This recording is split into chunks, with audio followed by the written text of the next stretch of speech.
दक्षिण अफ्रीका में गोटेंग में 330% बढ़ गए हैं कोरोना केसेस। गोटेंग प्रांत में 2 हफ्ते में करीब 330% की वृद्धि। दक्षिण अफ्रीका में गोटेंग में ही मिला था पहला ओमाइक्रॉन केस।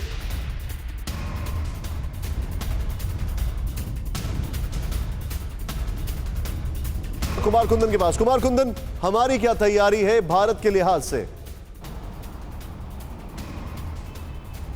देखिए, भारत में आज केंद्रीय स्वास्थ्य सचिव राजेश भूषण ने एक बैठक की। बैठक में यहाँ तक कहा गया है कि जो लोग पिछले 15 दिनों में हिंदुस्तान आए हैं किसी भी कंट्री से, चाहे वो जोखिम वाले कंट्री हो या बिना जोखिम, जोखिम वाले मतलब जहाँ पे ओमिक्रॉन है और बिना जोखिम मतलब जहाँ नहीं है, उन सब को ट्रेस करने की ज़रूरत है, उन सबको क्वारंटाइन रहने की ज़रूरत है। और अगर क्वारंटाइन नहीं है तो कम से कम ये देखा जाए कि उनमें किसी तरह की कोई लक्षण तो नहीं है। दूसरा, इस वायरस के बारे में बताया जा रहा है कि आरटीपीसीआर और रैट को ये रिस्पॉन्स कर रहा है।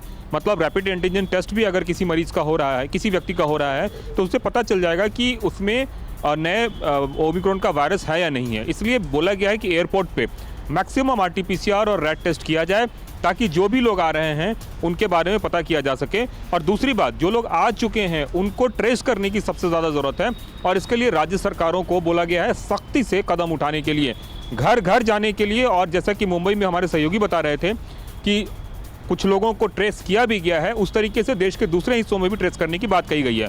सरकार को इस बात का भी इंतजार है कि जो टेस्ट हो चुके हैं उसके जीनोम सीक्वेंसिंग का रिपोर्ट क्या आ रहा है।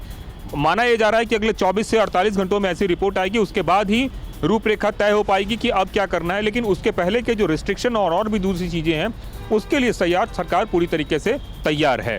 परवाह देश की, सोमवार से शुक्रवार रात 10 बजे TV9 भारतवर्ष पर।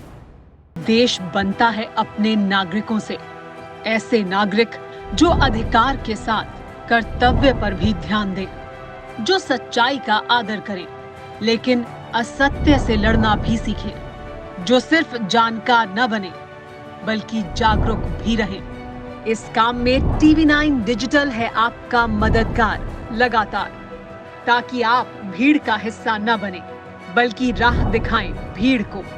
देखते रहिए TV9 डिजिटल।